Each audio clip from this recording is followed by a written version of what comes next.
सहना भवतु सहनौ भुनक्तु सह वीर्यं करवावहै तेजस्विनावधीतमस्तु मा विद्विषावहै। ॐ शान्ति शान्ति शान्तिः। ॐ गणानां त्वा गणपतिगं हवामहे कविं कवीनामुपमश्रवस्तमं ज्येष्ठराजं ब्रह्मणां ब्रह्मणस्पत आनशृण्वन्नोतिभिस्सीदसादनम्। ॐ श्रीमहागणपतये नमः। सरस्वती नमस्तुभ्यं वरदे कामरूपिणि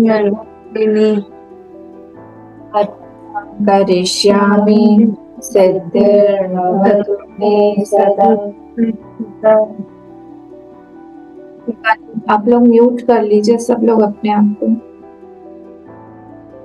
गुरुर्ब्रह्मा गुरुर्विष्णु गुरुर्देवो महेश्वरः गुरुरेव परं ब्रह्म तस्मै श्री गुरवे नमः। सदाशिवसमारम्भां शङ्कराचार्यमध्यमाम् अस्मदाचार्यपर्यन्तां वन्दे गुरुपरम्पराम्। श्रुतिस्मृतिपुराणानाम् आलयं करुणालयं नमामि भगवत्पाद शङ्करं लोकशङ्करं। समस्तजनकल्याणे निरतं करुणामयं नमामि चिन्मयं देवं सद्गुरुं ब्रह्मविद्वरम्।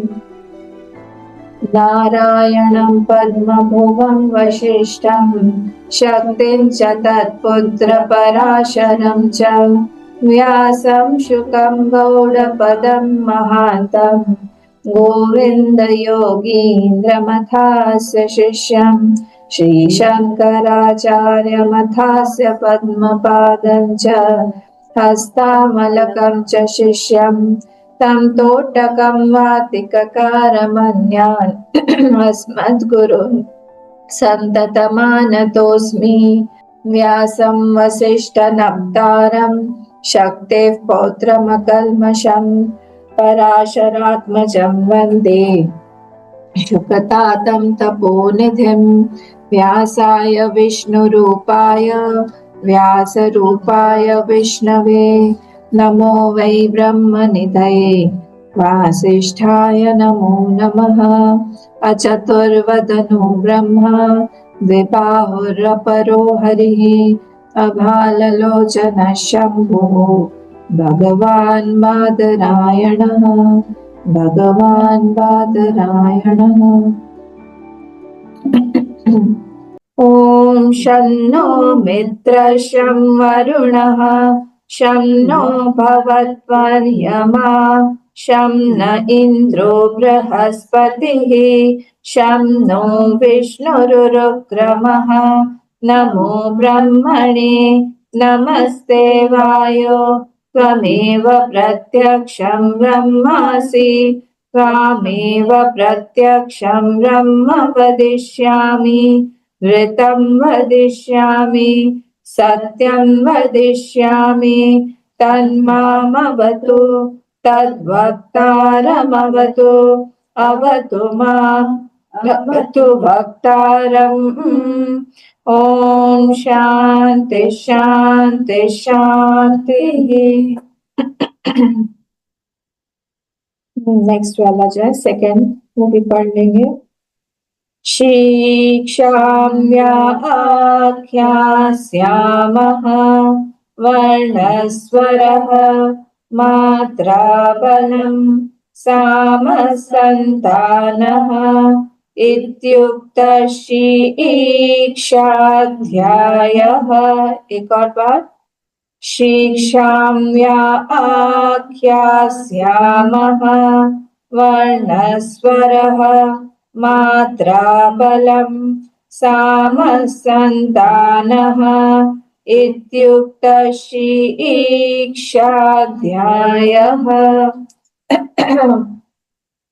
हमने ये जो शांति मंत्र है वो देख लिया था ऑलरेडी, और उसमें देखा था कि 3 पोर्शंस में वो बांटा गया है।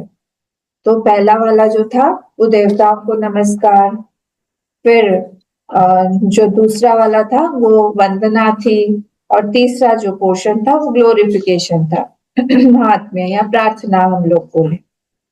तो ये हमने कंप्लीट कर लिया था हमारा शांति मंत्र।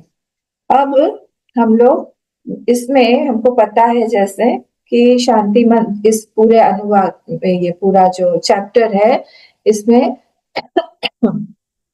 कितने हैं हमारे पास में, 10 टॉपिक्स कवर हुए हैं। तो टोटल 12 अनुवाक है, पैराग्राफ्स, अनुवाक मतलब पैराग्राफ्स। तो टोटल 12 पैराग्राफ्स है, जिसमें पहला वाला और लास्ट वाला ये दोनों शांति मंत्र हैं, और बीच के जो टॉपिक्स हैं वो 10 टॉपिक्स हैं जो कवर किए हुए हैं। वो हम देखेंगे क्या क्या टॉपिक्स है। ज्यादातर वो उपासना के ऊपर ही लिया गया है। तो ब्यूटीफुल ये है पोर्शन है यहाँ पर। हम लोग एक बार, आप लोग के पास में ये है भाष्य, उसको हम लोग देख लेते हैं। पेज नंबर 12, पेज नंबर 12 पे आइए, लास्ट लाइन, पेज नंबर 12 में लास्ट लाइन। अर्थ ज्ञान प्रधानत्वात् उपनिषदो ग्रंथ पाठे यत्नो परमो मा भूदिति शिक्षाध्याय आरभ्यते। शिक्षा शिक्ष्यते अनया इति वर्णाद्युच्चारण लक्षणम। तो यहाँ जो बोल रहे हैं अर्थ ज्ञान प्रधानत्वात्, ये जो हम पहला वाला है इसका नाम है शिक्षा, शिक्षा वल्ली। तो ये यहाँ पर शिक्षा मतलब क्या होता है, तो शिक्षा मतलब उसको यहाँ पे बोल रहे हैं अर्थ ज्ञान प्रधानत्वात् उपनिषदो ग्रंथ पाठे। जो ये ग्रंथ पाठ है, ग्रंथ पाठे जो है इसका मतलब होता है ग्रंथ पाठ मतलब होता है कि जो इसमें सप्तमी लगी हुई है, विषय सप्तमी। तो ग्रंथ पाठ मतलब ये जो हम लोग चैंटिंग कर रहे हैं इसके विषय में ग्रंथ पाठ है। सो क्या है, अर्थ ज्ञान प्रधानत्वात्, कि उसका जो अर्थ है उसका ज्ञान होना चाहिए। हम लोग अर्थ का ज्ञान होना जरूरी है। तो उपनिषद जो है वो क्या है, वो शब्द प्रधान नहीं है, अर्थ प्रधान है। तो जो मीनिंग है, meaning of the knowledge of the word, अर्थ ज्ञान प्रधानत्वात्, वो जो उपनिषद है, उपनिषदों पाठे ग्रंथ पाठे यत्नो परमो माँ भूत। माँ भूत मतलब नहीं हो, मे नॉट हैपन। माँ भूत ये हेतु दिया हुआ है। हेतु क्या हेतु है, किस लिए यहाँ पे बताया जा रहा है, वो हेतु दिया, हेतु मतलब कॉज, कॉज दिया जा रहा है, क्यों ये वाला शिक्षावल्ली है यहाँ पे क्यों दिया गया है। यत्न परमो माभूत। यत्न परमो मतलब ऐसा ना हो कि हमारा वहां पर ध्यान ना जाए, ऐसा ना हो कि ध्यान वहां पर ना जाए, नेग्लिजेंस हमारे इससे ना हो, इसीलिए माँ भूत इति शिक्षाध्याय आरभ्यते। आरभ्यते मतलब इट इज स्टार्टिंग, इसलिए इट स्टार्ट्स द शिक्षाध्याय। तो ये वाला क्लियर हो गया, फर्स्ट वाला लाइन। अर्थ ज्ञान प्रधानत्वात् उपनिषद, उपनिषद जो है वो शब्द प्रधान नहीं है, तो अर्थ प्रधान है। तो what is the meaning of the word, जो वो नॉलेज है, जो वर्ड का शब्द का नॉलेज है वो प्रधान है वहां पर। वो उस ग्रंथ पाठ में यत्न परमो माँ भूत, उसमें कुछ नेग्लिजेंस हमारे तरफ से ना हो जाए, इसीलिए ये शिक्षा है। क्योंकि कई बार ऐसे होता है कि हम लोग को जब पता नहीं रहता कि किस तरह से कोई वर्ड जो है हम लोग को बोलना चाहिए, तो हम लोग गड़बड़ कर जाते हैं। तो ये शिक्षा मतलब होता है साइंस ऑफ प्रोनाउंसिएशन, फोनेटिक्स जिसको हम लोग बोलते हैं, उसको यहाँ पे शिक्षा बोला गया है। साइंस ऑफ प्रोनाउंसिएशन वो भी एक साइंस है। तो क्योंकि पहले के जमाने में क्या होता था, श्रवण से ही वो चीज जो है ट्रांसफर की जाती थी गुरु से शिष्य को, परंपरागत रूप से ऐसे ही होता था। तो कर्ण परंपरा बोलते हैं हम, या फिर श्रवण परंपरा बोलते हैं उसको। तो वो इसलिए इस तरह से वो शिष्य के पास आता था। तो आपको मानना पड़ेगा ये बात कि अगर हमारे पास में ये पूरा ग्रंथ इतने प्योर फॉर्म में आ रहा है, तो सब लोगों ने बीच में कितना उसको मेंटेन करने के लिए यत्न किया होगा। एक का भी त का थ नहीं हुआ है, हलंत को कहीं पे भी गायब नहीं किया गया है। कितनी सारी चीजों का ध्यान रख के उन्होंने उस तरह से किया। तो जब प्रोनाउंसिएशन गलत हो जाता है तब क्या, अच्छा जैसे कई बार होता है द को हम ध बोल देते हैं, तो द को ध बोल देने, ध को द बोल देंगे, तो क्या हो जाएगा, देखिए सत्यम वद, तो सत्यम वध हो जाएगा। हाँ, तो एच हम लोग हर जगह नहीं लगा सकते, वध सत्य को ही मार डालो, वध का मीनिंग ही डिफरेंट हो जाएगा। तो बहुत संभाल के हम लोग को काम करना पड़ता है, सॉरी बोलना पड़ता है। हम ए का हम लोग कभी कभी आई कर देते हैं, आई का हम लोग प्रोनाउंस ही नहीं कर पाते हैं, है ना। कई बार जहाँ पर हमको डॉट लगाना चाहिए, अनुस्वार लगाना चाहिए, वहां पर हम नहीं लगाते हैं। तो बहुत सारी चीजों को ध्यान में रखे। कैलाश मैंने कितनी बार सुना है, कैलाश की जगह पे बोलता है कैलाश। तो ये सब बहुत ध्यान रखने वाली चीजें हैं, क्योंकि जैसे ही हम लोग कुछ बोलेंगे, गलत बोलेंगे, तो उसका मीनिंग गलत हो जाएगा। मीनिंग जब गलत होगा, नेचुरली फिर धीरे धीरे वो जो हम जिस गोल तक पहुंचना चाहते हैं वो उसमें प्योरिटी नहीं रह जाएगी, हमारे गोल से हम भटक जाएंगे, क्योंकि हमने वहां पर कुछ ना कुछ ऐड कर दिया। तो इसलिए बहुत केयरफुली हम लोगों को ये मेंटेन करना चाहिए कि कहाँ पर पॉज देना है, कहाँ पर पॉज नहीं देना है, कहाँ पर हम लोग एक साथ में एक सेंटेंस बोल दें। अच्छा, वो ब्रह्म ब्रह्म सत्यम जगत मिथ्या, है ना, वो वाला एक पॉपुलर है वो लाइन। तो ब्रह्म सत्यम जगत मिथ्या जीवो ब्रह्मेति न परम, ये सेंटेंस जीवो ब्रह्मेति न परम। तो अगर वहां पर हम लोग जीवो ब्रह्मेति न के बाद में कॉमा लगा दें, है कैसा वो जगत ब्रह्म सत्यम जगत मिथ्या जीव ब्रह्मेति, जो जीव ब्रह्म न पर, तो अगर न के जीव ब्रह्मेति न, फिर अगर बोल दे कि परा, तो मीनिंग पूरा गलत उल्टा हो गया, कि वो जो जीव है वो परम, वो परम नहीं है, उसके अलावा कुछ और परम है, वो ब्रह्म नहीं हो सकता। तो हमारा सारा का सारा तत्वमसि या फिर हमारे जितने भी महावाक्य हैं वो सब असिद्ध हो जाएंगे। तो हमें बहुत प्योरिटी मेंटेन करके पॉज कहाँ लेना है, हमें कैसे ऊपर नीचे उदात अनुदात रखना है, कितना लंबा प्लुत होता है, हमको लंबा खींचना है, कहाँ पे रुकना है, कहाँ पे नहीं रुकना है, ये सारी चीजें जो है हम इंग्लिश में भी यूज करते हैं, ऐसा नहीं है, हम हिंदी में भी यूज करते हैं। कहाँ पर हमको बल देना है ज्यादा, तुम यहाँ आओ, तुम आओ बोलते हैं ना, तो तुम को हम लोग ज्यादा स्ट्रेस कर रहे हैं। कौन, मैं, कौन, मैं, तो हमने मैं पे स्ट्रेस किया, कौन के बाद हमने पॉज किया। तो वो सारी चीजें हमारे इनबिल्ट वो उस तरह से आ गई हैं, जब हम मीनिंग किसी को समझाना चाहते हैं तो वो आ जाता है हमारे उसमें। उसी तरह से यहाँ पर भी उसी को शिक्षा बोला गया, ये शिक्षावल्ली, फोनेटिक्स का साइंस, प्रोनाउंसिएशन का साइंस, वेरी वेरी इंपॉर्टेंट। वो हमको पता होना चाहिए कि कैसे कहाँ पर रुकना है। तो ये यहाँ पर इसीलिए बोल रहे हैं कि अब यहाँ पे आरंभ होता है वही साइंस ऑफ फोनेटिक्स। अच्छा, फिर नेक्स्ट वाला देखिए, शिक्षा शिक्ष्यते अनया इति, मैं ब्रेक कर करके पढ़ रही हूँ। शिक्षा क्या है, शिक्ष्यते जो विच टीचर्स। तो जब शिक्षा सिंगुलर में हो, जब शिक्षा सिंगुलर में हो तब उसका मीनिंग हो जाता है साइंस ऑफ प्रोनाउंसिएशन।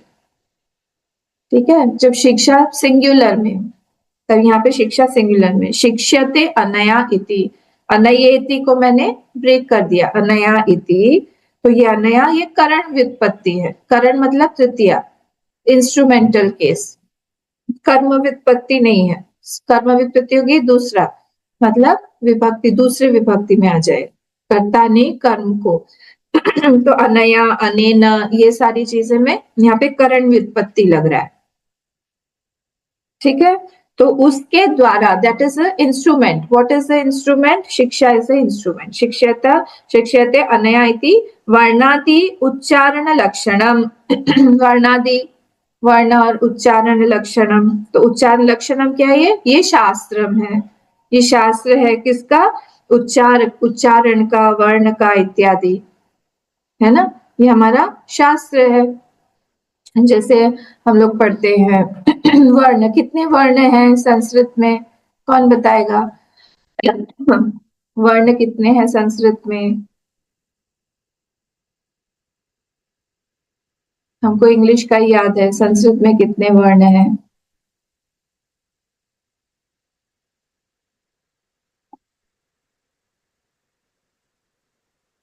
हाँ, बताइए कितने वर्ण हैं?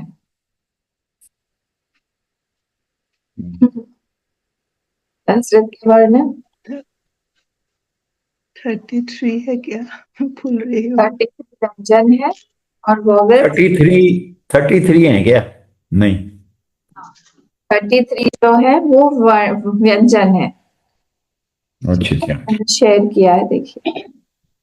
वर्णमाला में स्वर कितने हैं? 13.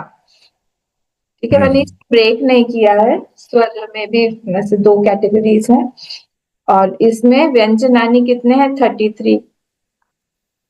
इसको हम लोग व्यंजन को क्या स्पर्शात होते, क्योंकि जीभ जो है वो टच हो रही है किसी पॉइंट पे, है ना. तो ये क वर्ग जो होता है कि उसको हम लोग गटरल बोलते हैं. क वर्ग के बाद क्या आता है? च वर्ग. च वर्ग को हम लोग क्या बोलते हैं? पैलेटल. क ख ग घ ङ, च छ च छ य. फिर ट.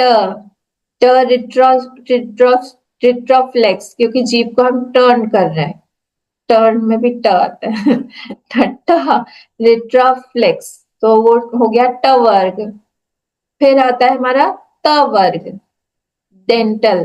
त थ द ध न. तो जीभ जो है वो दांत को टच हो रही है. त थ, ये सब वर्ण है, ये शास्त्र में. फिर आता है लास्ट का प वर्ग, लेबियस.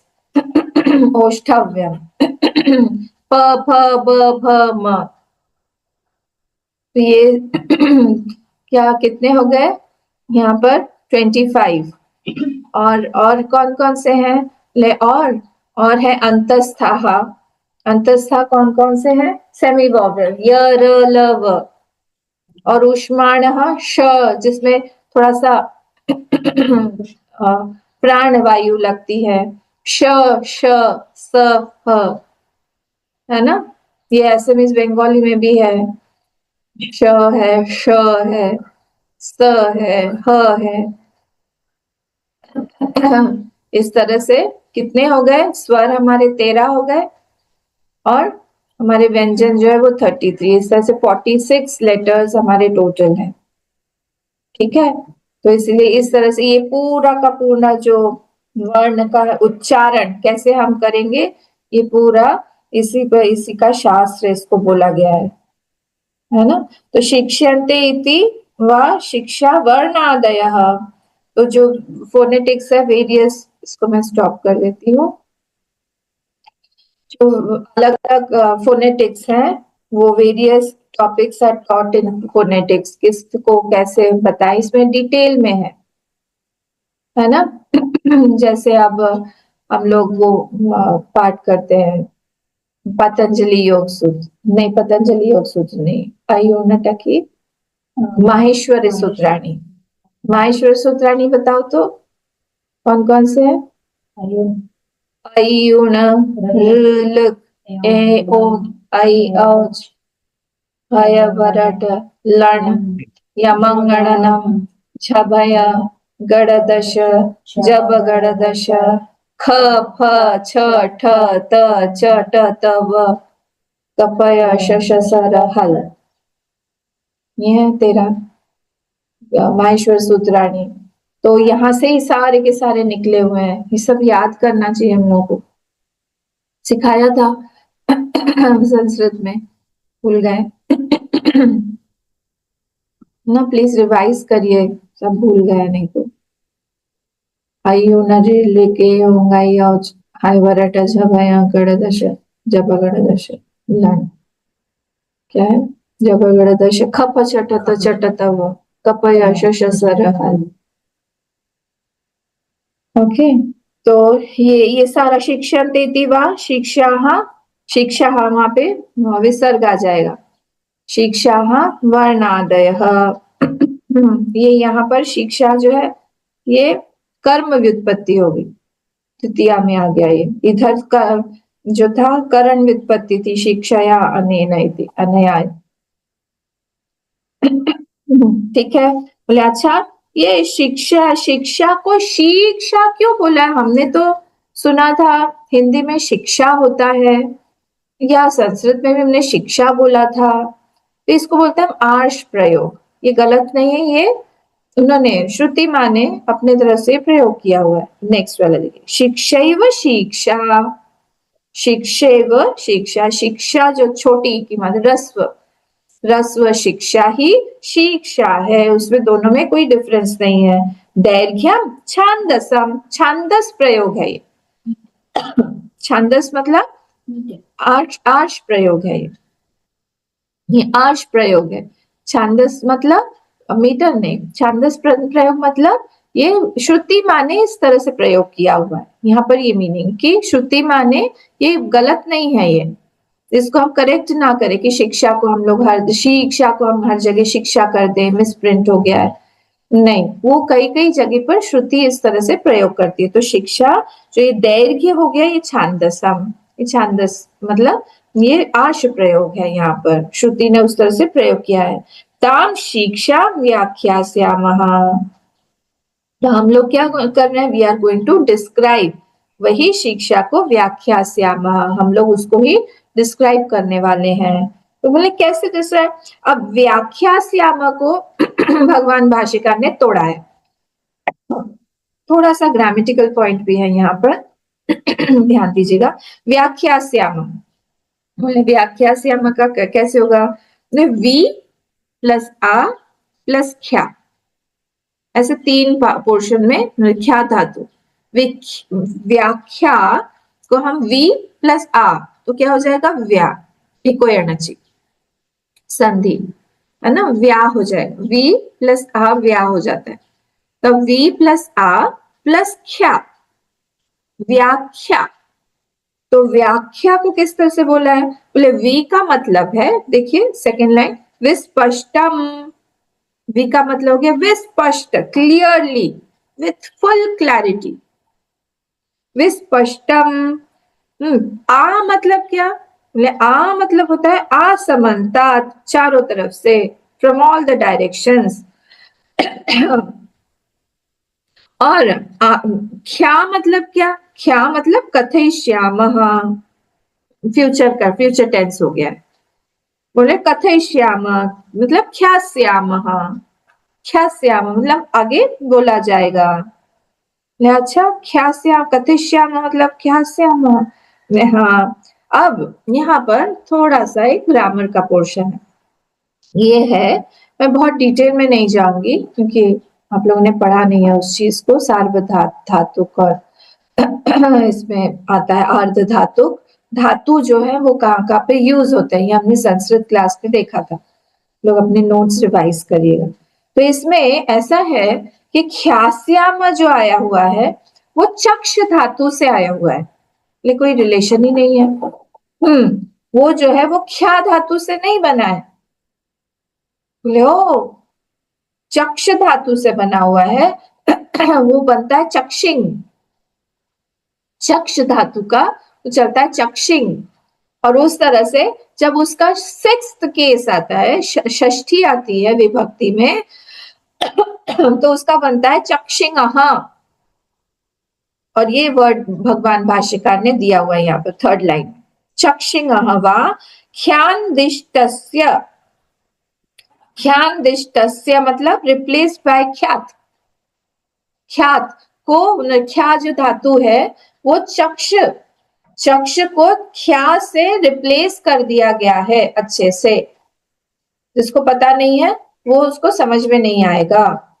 उसको रिप्लेस कर दिया है। लेकिन इसको चक्षिंग व ख्यान दिष्टस्य, उसको रिप्लेस कर दिया है किससे? ख्यान से, उसको रिप्लेस बाय ख्यान। अच्छा आगे, व्यांग पूर्वस्य, व्यांग को पूर्व से, उसके व्या जो है वो आगे लगा दिया, वी प्लस आ, व्या, उसको आगे लगा दिया है, पूर्वस्य प्रीफिक्स कर दिया है, वहां पर आगे लगा दिया है। ले अच्छा, देखिए कुछ कुछ ऐसे धातु होते हैं जो लोग ग्रामर में, सर्टेन धातुज आर डिफेक्टिव धातुज, वो सब में नहीं चलते हैं। और ये कुछ कुछ जो चलते हैं वो सब में चलते हैं। तो ये सार्वधातुक जो होता है वो रिटेन करता है इट्स फॉर्म, पर जो आर्ध धातुक होते हैं, ये सब संस्कृत का टॉपिक है, वो चेंज हो जाता है। तो ये फ्यूचर में चक्ष धातु जो है वो ख्या धातु में बदल जाता है। सबका अपना अपना चलन है, ठीक है। तो इसीलिए उस तरह से ये बदल जाते हैं, कुछ कुछ बदल जाते हैं। अभी मुझे धातु वैसे याद नहीं आ, पर कुछ कुछ होते हैं जो ऐसे बदल जाते हैं, ठीक है। तो ये यहाँ पर बोल रहे हैं वो चक्ष, चक्षिंग, चक्ष जो है उसको, चक्षिंग को रिप्लेस कर दिया है ख्यान से, और उसके पहले व्या, वी प्लस आ ऐड कर दिया है, पूर्वस्य, उसके पहले प्रीफिक्स कर दिया है। और फिर क्या हुआ?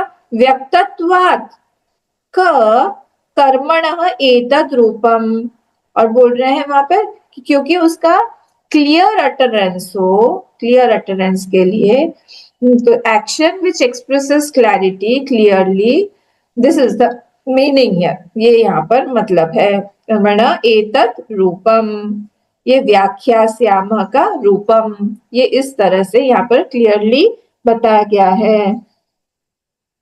व्यक्तत्वात् कर्मण एतत् रूपम, वो क्लियर अटरेंस के लिए, ताकि हम लोग कहीं पे भी गलत ना करें उसके प्रोनाउंसिएशन में, इसलिए बोला गया है। ले अच्छा आगे और बताइए। तो ये शिक्षा व्याख्यास्यामः का डिस्क्रिप्शन था भगवान भाष्यकार में। फर्स्ट जो सेंटेंस है ओ शिक्षा व्याख्यास्यामः। बोला अच्छा ठीक है, अब चलते हैं आगे। तत्र वर्ण अकारादि ही, अभी जैसे हमने देखा वहां पर कौन, अब शिक्षा में घुस रहे हैं हम, तो बोले वर्ण स्वर, उसको डिस्क्राइब कर रहे हैं। तत्र, तत्र मतलब वहां पर जो भी वो विषय हैं, उन सारे के सारे विषयों में, जितने भी विषय हैं उनके उनके मध्य में, वर्ण अकारादि ही, बोले वर्ण कौन कौन से हैं? वर्ण जो है अकार आदि वर्ण है। हर एक जगह पे देखिए, इतना परफेक्ट है संस्कृत भाषा, लैंग्वेज। हम लोग यू को इंग्लिश में जब हम बोलते हैं तो वो ऊ भी होता है कहीं ना कहीं, और वो अ भी होता है कहीं ना कहीं। एग्जाम्पल दीजिए। सी यू टी, कुट होता है क्या? पर पी यू टी पट होता है क्या? पर हम लोग जब बोलते हैं कट बोलते हैं, C U T, P U T को पुट बोलते हैं। तो एक जगह पे यू को हमने ऊ बोला, और एक जगह पे यू को हमने अ बोला। ऐसे बहुत सारे दिखेंगे आपको। सी एच, सी एच च है या सी एच क है? देखिए chair, C H A R, chair. पर क्या क्रो, नहीं सी एच, तो क्रोनोलॉजी में वही सी एच जो है वो क बन गया। तो ऐसे बहुत सारे वर्ड्स आपको दिया, कई सारे, अब कई सारे साइलेंट लेटर्स भी है। जैसे बोला जाता है कि नॉलेज, साइकोलॉजी, ये सारे में पी, साइकोलॉजी में पी है ही नहीं, नॉलेज में के है ही नहीं। एक गांव का लड़का है, बोले कन्नऊ लज्जा। बोले कन्नऊ लज्जा क्या है? कन्नऊ लज्जा मतलब नॉलेज। तो हाँ, इसीलिए हम लोग को जब वहाँ कोर्स में मैं गई वहां पर साउथ अफ्रीका टर्बन में, तो वहां पर किसी को भी, क्योंकि हिंदी तो आती ही नहीं है किसी को, तो वो लोग सब हम्म, ट्रांसलिटरेशन से पढ़ते थे, हर चीज ट्रांसलिटरेशन से पढ़ते, सारी की सारी चीजें, इवन सारे स्तोत्र हुए, सब कुछ हुए। मुझे इतनी डिफिकल्टी होती थी, क्योंकि वो लोग ट्रांसलिटरेशन में जो लिख रहे हैं, अब ए को हम आ भी बोलते हैं, अ भी बोलते हैं, और वहां पर तो यही लिखा हुआ है। अब वो नित्य वर्ड है, तो अब नित्या भी हो सकता है वो, और नित्य भी, NITYA इज नित्या और नित्य, ये हमारा हुआ था अभी। जीवन, तो हमने कहा जीवन की स्पेलिंग क्या होगी, तो सबने जीवना कर दिया उसको इंग्लिश में, पर अगर हमको लगा कि ये तो गलत हो गया, जीवना, JIVANA, हम तो उसको जीवना ही बोलेंगे, पर वो तो जीवन है, न फुल है, तो हम न फुल को कैसे लिखे। ये सब ड्रॉबैक्स हैं एक एक लैंग्वेज के, लेटर्स के। पर यहाँ पर कोई डाउट नहीं है, एकदम सब कुछ क्लैरिटी मेंटेन करते हैं। अगर न हलंत के साथ में होगा, हम कैसे प्रोनाउंस करेंगे, अगर हम न फुल बनाना है तो कैसे प्रोनाउंस करें, सारा का सारा क्लैरिटी है यहाँ। और कोई भी जहां पर जरूरत नहीं है, एक्स्ट्रा लेटर हम ऐड नहीं करते। के को नॉलेज में क्यों रखा है, मेरा तो सबसे पहला क्वेश्चन नॉलेज का यही होगा, नॉलेज में है ही कहाँ, एन से शुरू होना चाहिए वो। तो ऐसे सारी चीजें हैं, तो इसलिए यहाँ पर ये बोल रहे हैं कि वर्ण अकार आदि ही, जो ये सारे के सारे वर्ण हैं वो कौन से हैं, अकार आदि, अभी जो हम लोगों ने देखे, स्पेसिफिक उसका प्रोनाउंसिएशन है। इसीलिए ये कंप्यूटर में बहुत एप्ट कंप्यूटर के लिए लैंग्वेज मानी गई है इसको, संस्कृत को। फिर स्वर उदात्ताती थी, जो उदात्त, उदात्त, अनुदात्त, स्वरित, ये सारे के सारे जो ऊपर नीचे अभी हम लोग जो सीख रहे थे, वो स्वर बोलते हैं उसको। तो ये सारे स्वर हैं उदात्त आदि। मात्रा, नेक्स्ट, ये वर्ण स्वर हो गया। अब नेक्स्ट, मात्रा बलम, मात्रा बलम, मात्रा मतलब ऋस्वाद्या, हाँ ऋस्वाद्या मतलब र बोलते हैं, हाँ उसको ऋस्वाद्या, हाँ रस्व दीर्घ प्लुत, ये सारी मात्रा है। तो मात्रा मतलब क्या, नियते अनिनयति मात्रा, जिससे हम मेजर करें कितना लंबा खींचना है किस चीज को, हा हू। अब वहां पर हम उसको खींच रहे हैं। फिर इसमें भी आता है ना, मेधा सूक्त में भी एक जगह पे आता है, हम लोग, हाँ, तो उसमें भी हम कितना हमको खींचना है, वो सब मात्रा, रसवाद्या, हाँ, है ना। तो ये क्योंकि जैसे मैंने बताया था, कहाँ पर ज्यादा बल देना है, मीनिंग चेंज हो जाता है। कृष्ण गच्छति, तो लंबा खींच रहे हैं किसी चीज को, वहां पर बल देना है, उसको बोलते हैं मात्रा बलम। बलम मतलब स्पेसिफिक फोर्स टू अटर, जो हम फोर्स देते हैं अटरेंस के लिए। बलम प्रयत्न विशेष, प्रयत्न विशेष मतलब स्पेसिफिक बल ऑन सम वर्ड। जैसे मैं बोल रही थी ना, दिस इज फॉर यू, ये आपके लिए है, हम बोलते हैं ना ये सिर्फ आपके लिए है, तो हमने क्या बोला, जोर दिया आपके लिए पर, आप इंपॉर्टेंट है वहां पर। मैं कहा जा रही हूँ, मैं मंदिर जा रही हूँ, मंदिर को हमने दे दिया। तो उस तरह से यहाँ पर हम किसी भी बल दे रहे हैं, फोर्स दे रहे हैं किसी भी एक वर्ड को सेंटेंस में, तो वो ज्यादा इंपॉर्टेंस देने के लिए दे रहे हैं, प्रयत्न विशेष। तो ये हो गया हमारा मात्रा बलम। फिर नेक्स्ट है साम संतान। साम संतान, साम मतलब क्या, साम वहां पर लोप है विसर्ग का, साम वर्णानाम मध्यम, मध्यम वृत्तयोच्चारणम समता, speed should be maintained. Speed कैसा होना चाहिए, मीडियम स्पीड, बहुत ज्यादा फास्ट भगवान को ही नहीं समझ में आ रहा है कि क्या बोल रहे हैं। और कहां से फिर बीच में से जो है हमारा अथर्वशीर्ष का हनुमान चालीसा पे आ गए, हमको ही पता नहीं चला। भगवान दोनों ही कंफ्यूज है, ये अथर्वशीर्ष चल रहा था अभी, हनुमान चालीसा कहाँ से आ गया। मिक्स ही हो गया बीच में से। या कभी कभी हम लोग बहुत फास्ट बोलते हैं तो लूप में चले जाते हैं, पता नहीं आपके साथ हुआ है कि नहीं। एक जगह पे आके एक लूप बन जाता है और वो लूप में ही हम लोग घूमते रहते हैं, घूमते रहते हैं, घूमते रहते हैं। ये सब जो चैंटिंग करते हैं उनकी प्रॉब्लम्स है। तो स्पीड मेंटेन करनी चाहिए, मीडियम स्पीड में, बहुत ज्यादा फास्ट भी नहीं, बहुत ज्यादा स्लो भी नहीं, इतना भी फास्ट नहीं होना चाहिए कि किसी को समझ में ही नहीं आए क्या बोल रहे हैं। हमको बस कंप्लीट करना है। लगा दो, बोले क्या लगा दो, रुद्री लगा दो, आज तो रुद्री लगा दो, 11 बार रुद्री करना है, अभिषेक करना है। कितनी देर में कर दिया, 1 घंटे में खत्म। ले 1 घंटे में हमने 11 टाइम्स चैंट कर लिया, भगवान को भी नहीं समझ में आया। और इतना भी स्लो नहीं होना चाहिए कि हमने एक सेंटेंस बोला, अगला सेंटेंस इतनी देर बाद आया कि पहला वाले ही भूल गए। ये भी नहीं होना चाहिए, ठीक है। तो ये यहाँ पर बोला जा रहा है कि मध्यम वृत्तयोच्चारणम समता, मध्यम वृत्ति से हम लोग करें, वेरी फास्ट भी नहीं, वेरी स्लो भी नहीं, उस तरह से हम लोग को चलना चाहिए। फिर क्या बोल रहे हैं, मध्यम वृत्ति समता। अब संतान, संतान मतलब संतति। संतति, संतति मतलब वो कंटिन्यूटी उसकी होनी चाहिए इस तरह से। तो ये संहिता, संहिता इत्यर्थः।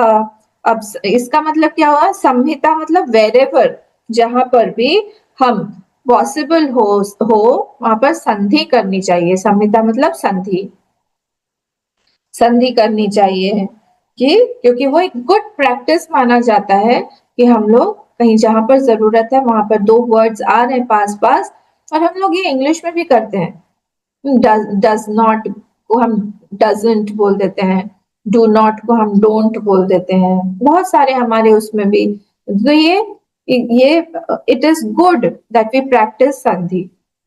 जब हम लोग ब्रेक करके पढ़ रहे हैं वो मीनिंग समझाने के लिए, और जब हम लोग एक साथ पढ़ रहे होते हैं तब हम लोग को वेर एवर पॉसिबल वहां पर हमको संधि करनी चाहिए। संहिता इत्यर्थः।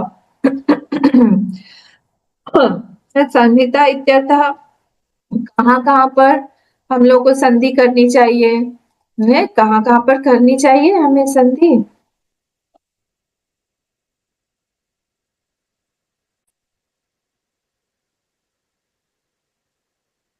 संहितैक पदे नित्या 3 जगह पे, संहितैक पदे नित्या, नित्या धातु सर्गयोः, नित्या समासे तो वाक्ये तु सा विवक्षाम अपेक्षते। बोले कहाँ वहां पर करना चाहिए, संहितैक पदे नित्या, बोले जहां पर जैसे राम स हो गया तो राम स हो जाएगा, वो वहां से विसर्ग वो जो है हट जाएगा। फिर धातुपसर्ग जहां जहां पर रिक्वायर्ड है, जैसे यहाँ पर भी संहिता एक पदे हो तो संहितैक पदे हो गया। संहितैक पदे नित्या, वहां पे नित्य है वो कंपल्सरी है, करना चाहिए। फिर कहाँ करना चाहिए, धातु उपसर्गयो हो, धातु और उपसर्ग, अभी जैसे हमने देखा वी प्लस ख्या, व्या कर दिया, वहां पे वी आ ख्या बोलते नहीं है, हम बोलते हैं व्याख्या। तो जहां पर धातु और उपसर्ग है वहां पर भी वो नित्य, नित्य मतलब कंपल्सरी है। बोले अच्छा, और नित्या समासे वाक्येतु, और जहां पर समास है, लक्ष्मण उर्मिला, ऐसे हम अलग अलग नहीं बोलेंगे, लक्ष्मण उर्मिला को लक्ष्मण और मिला हो जाएगा, तो लक्ष्मण और मिला। तो जहां पर भी समास है, जहां पर भी संधि है, और जहां पर भी धातु और उपसर्ग आता है वहां पर कंपल्सरी है। 3 जगह पर, 3 places संधि इज कंपल्सरी। संहितैक पदे नित्या, नित्या धातुपसर्गयोः, नित्या समासे वाक्ये तु सा विवक्षाम अपेक्षते। तो यहाँ पर 3 जगह पर ये होना चाहिए, तो इसको बोलते हैं हम साम संतानः इत्युक्त शिक्षाध्यायः। अब नेक्स्ट वाला, एष एष हि शिक्षितव्योऽर्थः, this should be learned.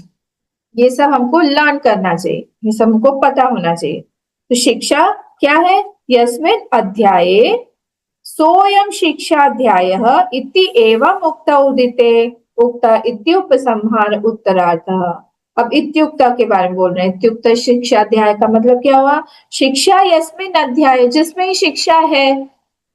Soyam शिक्षा अध्याय, वो शिक्षा अध्याय बोला गया है उसको, जिसमें फोनेटिक्स या साइंस ऑफ फोनेटिक्स है, प्रोनाउंसिएशन किस तरह करते हैं वो बताया गया है, उसको बोलते हैं हम शिक्षा अध्याय। ओके।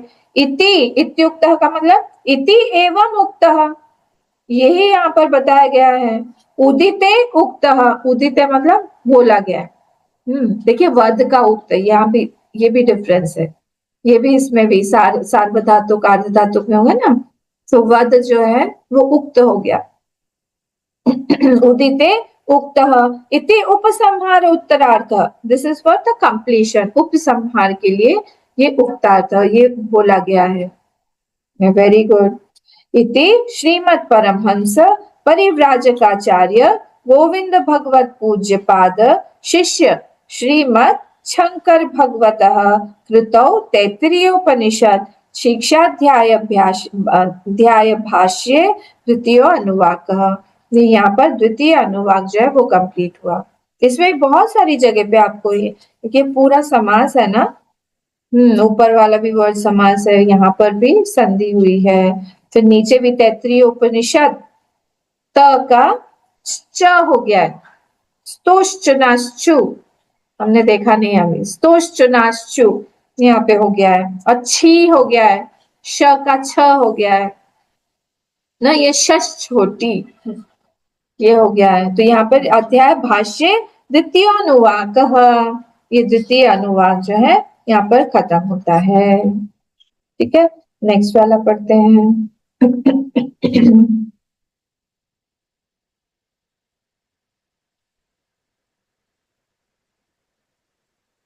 आप लोग वो मंत्र पुष्पम साथ में रखिएगा, क्योंकि वहां पर उदात अनुदात है ना। तो तीसरा वाला पढ़ लेते हैं।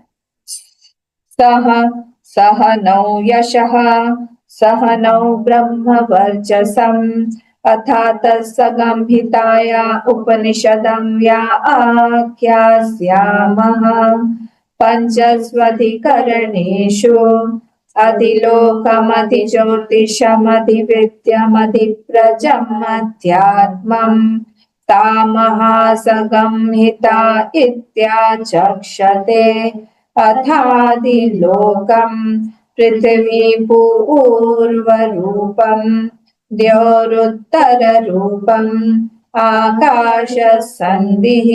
एक और बार पढ़ते हैं, धीरे धीरे पढ़ेंगे सब लोग। सह नौ यशः सह नौ ब्रह्म वर्चसम् अथात संगंहिताया उपनिषदं या आख्यास्यामः पंचस्वधिकरणेषु अधिलोकमधिज्योतिषमधिविद्यमधिप्रजमध्यात्मम् तामहासंगंहिता इत्याचक्षते अथादिलोकम् पृथिवीपूर्वरूपम् द्योरुत्तररूपम् आकाश संधिः। अब यहाँ पर सह नौ यश, देखिए अब ये वाला जो चैप्टर है, चैप्टर 1 में ये 5 तरह की उपासनाएं हम लोग को बताई गई। तो अधुना भाष्य देखिए, अधुना नौ संहितोपनिषद उच्यते। अब यहाँ पर संहितो मतलब यहाँ पर उपासना जो है उसके बारे में बताया जाएगा। संहितोपनिषद उच्यते, उपासना इज सेड हियर। उपासना क्या है यहाँ पर? ध्यानम, ध्यान जो है उसके बारे में यहाँ पर बताया जाएगा। अच्छा, न संहितोपनिषद उच्यते क्या है? तत्र संहिता उपनिषद परिज्ञान निमित्तम यद यशः प्राप्यते तन्नौ आवयोः शिष्याचार्योः सह एव अस्तु। अब यहाँ पर देखिए ये बोला जा रहा है कि 2 चीजें हैं। पहले तो मैं आप लोग को ये बताती हूँ, उपासना जो है यहाँ पर बताई गई है, 5 उपासना कौन कौन सी है। 5 जो उपासना है, सबसे पहले संहितोपासना यहाँ बोलती है, संहितोपनिषद संहितोपासना। दूसरा क्या है? व्यारती उपासना, संहितोपासना व्याहृति उपासना, अंतर हृदय उपासना, पांक्त ब्रह्मोपासना और ओंकार उपासना। अरे अरे अरे अरे, धीरे धीरे बोलिए, फास्ट इतना बोल रहे। फर्स्ट वाला है संहितोपासना, दूसरा जो है वो व्याहृति उपासना, व्याहृति, तीसरा जो है वो अंतर हृदय उपासना, अंतर हृदय के बाद में पांक्त ब्रह्मोपासना, और फिर पांचवा जो है वो ओंकार उपासना। फिर से, पहला वाला है संहितोपासना, दूसरा है व्याहृति उपासना, तीसरा जो है अंतर हृदय उपासना, फिर पांक्त ब्रह्मोपासना, और लास्ट है ओंकार उपासना। इस तरह से 5 उपासनाएं बोली गई। तो देखिए, 2 चीज है, एक चीज को हम बोलते हैं कर्मयोग और दूसरा हम बोलते हैं उपासना, 2 चीजें हैं। तो कर्मयोग क्या होता है? कर्म दोनों ही जो है वो फॉल्स से ही के साथ में इंटरैक्ट करते हैं, फॉल्ट को कम करते हैं, डिफेक्ट्स जो हमारे फॉल्स हैं नेचर में, स्वभाव में जो डिफेक्ट्स हैं उसको कम ज्यादा करने के लिए ही उपासना या कर्मयोग, इन दोनों का उपयोग करना चाहिए। अच्छा, जो कर्मयोग है वो क्या करता है? ग्रॉस जो हमारे डिफेक्ट्स है, माइंड के जो बहुत ग्रॉस ग्रॉस डिफेक्ट्स है, माइंड हमारा बाहर जाएगा, सेंस ऑब्जेक्ट्स में जाएगा, उसको कोई चीज चाहिए, वो जो हर जगह पे घुसना चाहता है, इसमें सेंस ऑब्जेक्ट्स में, तो सेंस ऑर्गन्स जो सेंस ऑब्जेक्ट्स में जाता है, वो ग्रॉस जो हमारा डिफेक्ट है वो कर्मयोग से दूर होता है। ठीक है, क्योंकि कई जगह पे हम अनकंट्रोल्ड हो जाते हैं, हमारा कोई कंट्रोल नहीं है उस चीज पर। वहां पर जब हम लोग कर्मयोग करने लगेंगे तो वो वाला हमारे कंट्रोल में आने लगेगा, वो पोर्शन हमारे माइंड का। डिफेक्ट मतलब क्या होता है? Defect doesn't allow me to do my duty. हमारी जो ड्यूटी है, हमारा जो स्वधर्म है, वो डिफेक्ट क्या है, दोष क्या है या दुर्गुण क्या है, वो हमको हमारे कर्तव्य के प्रति उपलब्धता नहीं देता है। उस समय हम अनुपलब्ध हो जाते हैं, और एक भी मोमेंट ऐसा नहीं होता है हमारे जीवन में जब हमारी कोई ड्यूटी फेस नहीं कर रही होती है। Continuously we are faced with many many duties as challenges, हमारे सामने है नित्य। अगर हम लोग उस समय अवेलेबल नहीं है, इसका मतलब है हम ड्यूटी नहीं कर रहे हैं। और ये किस लिए होगा? Due to my uncontrolled mind. हमारा माइंड जो है वो कंट्रोल्ड नहीं है, अनरिफाइंड बोले हम, अनकंट्रोल्ड बोले हम, रिफाइंड नहीं है हमारा माइंड। तो जब हम लाइफस्टाइल अपने कर्मयोग से चेंज करते हैं थोड़ी थोड़ी करके, तब वो व्यक्ति जो है वो ड्यूटी परफॉर्म करने के योग्य बन जाता है धीरे धीरे, कर्मयोग करते करते। जब वो ड्यूटी करने लगता है तब अपने आप उसके राइट्स बढ़ जाते हैं, या फिर ड्यूटी जो नहीं करता है उसका राइट्स छीन लिया जाता है। यही लॉ है। अगर किसी के राइट्स छीन रहे हैं या सोसाइटी उससे छीन रही है, तो इसका मतलब है कहीं ना कहीं उसने गफलती की है अपने ड्यूटीज को परफॉर्म करने में, अपने कर्तव्यों को उसने नहीं निभाया है ना। जो एक माँ अपने बच्चे की तरफ ध्यान नहीं देगी, उसका ड्यूटी है वो धीरे बड़ा होगा जब बच्चा, अपने आप ही उसका प्रेम उसके तरफ घटा हुआ ही रहेगा, तो उन्होंने किया नहीं अपनी ड्यूटी, तो इसलिए राइट्स भी उनके पास में कमी होगी। तो इसलिए ये जब हम लाइफस्टाइल कर्मयोग के द्वारा बना चेंज कर देते हैं, बदल देते हैं, तो अपने आप वो ग्रॉस डिफेक्ट्स जो है हमारे नेचर में, उस पर हम लोग काबू पाने लगते हैं। हमारा हाथ वही करना चाहिए जो उसको करना चाहिए, हमारी आंखों को वही देखना चाहिए जो उसको देखना चाहिए। अब क्या देखना चाहिए, ये उसे संस्कार पर है, उसके स्वधर्म पर है, वो कौन से आश्रम में है उसके ऊपर है। उसको अपने चीजें पता होनी चाहिए कि कहाँ पर मेरी लिमिट्स है, उसके आगे मैं नहीं जाऊं। हमारे पैर, हाथ, ये सारी चीजें कंट्रोल होने चाहिए। हम क्या देख रहे हैं, क्या सुन रहे हैं, किससे बात कर रहे हैं, क्या खा रहे हैं, सारी की सारी चीजें जब तक हमारे कंट्रोल में नहीं रहेगी, हमारी कर्मयोग पूरी तरह से नहीं होगा। तो जब हम आउटर राइट्स और इनर फुलफिलमेंट, ये दोनों चीजों का एक मिश्रण हमारे जीवन में आता है, तब क्या होगा, हमको बहुत फुलफिलमेंट, बहुत हमारे फुलफिलमेंट तो है खैर, पर हमारी राइट्स बढ़ जाएंगी। जब हम किसी को राइट देते हैं तो हमारा भी राइट बढ़ जाता है। कर्तव्य इसीलिए बहुत इंपॉर्टेंट है, और हम जब नहीं करते हैं ही स्ट्रिप्ट अवे, उससे वो छीन लिया जाता है कि अब तुम्हारे पास में ये अधिकार नहीं रहा क्योंकि तुमको जो दिया था तुमने नहीं किया। ये हमारा क्या हो गया, कर्मयोग का। उपासना का क्या हुआ, वो सटल डिफेक्ट्स को टैकल करता है, और सूक्ष्म सूक्ष्म जो इधर ग्रॉस था, इधर सटल सूक्ष्म डिफेक्ट्स कई सारे होते हैं जो हमको पता नहीं रहते हैं हमारे। वो ये इधर लाइफस्टाइल चेंज से कर्मयोग हो रहा है, इधर माइंड स्टाइल के चेंज से उपासना होगी। हमारा वे ऑफ थिंकिंग हमको बदलना पड़ेगा, हम क्या सोच रहे हैं। हमको थोड़ा सा उपासना करके हमारा एकाग्र चित्त हो जाता है, जिससे हम मन पे ध्यान देने लगते हैं। ये जो व्यक्ति है ये लंबे समय तक के लिए एक जगह पे बैठने लगता है, क्योंकि इसकी चित्त वृत्ति एकाग्र होती रहती है, लंबे समय के लिए बैठ पाएगा। पहले चंचल मन था, चंचल मन को हम कैसे करें, यहाँ पाठ करिए, पारायण करिए, जप करिए, लंबा लंबा समय तक करिए, तो माइंड जो है वो कॉन्सेंट्रेटेड होता जाएगा, एक जगह पर बैठा रहेगा। जो बदमाश बच्चा होता है, कैसे वो बैठना नहीं चाहता, वैसे नहीं रहेगा, चिल्लाएगा नहीं, छोड़ेगा नहीं, अपने आसन से उठेगा नहीं, पुश नहीं करेगा। माइंड ही तो है जो हमको उठा देता है। माइंड ही जो हमारे हाथ को प्रोपेल करता है कि अब हाथ में मोबाइल लो या खाओ, खाने को मुंह में डालो। कौन प्रोपेल कर रहा है, माइंड ही बोल रहा है हमको भूख लगी है। भूख नहीं लगी, अभी 2 मिनट पहले ही खाया था, पर फिर भी बोलता है कि अब भी तो भूख लगी। अरे ये फिर पता नहीं मिलेगा कि नहीं, वो खा जाएगा, तुम खा लो इससे अच्छा। कौन बोल रहा है, माइंड। तो उस माइंड को कंट्रोल करने के लिए ये सारी उपासनाएं हैं, और ये कितना करना चाहिए, लंबे समय तक के लिए, क्योंकि हम लोगों ने एक उच्छृंखल जीवन जिया हुआ है, अनकंट्रोल्ड जीवन जिया हुआ है फ्रॉम मेनी पास्ट बर्थ्स। एक जन्म का नहीं है ये हमारा, कितने जन्मों से हम लोग रहे हैं।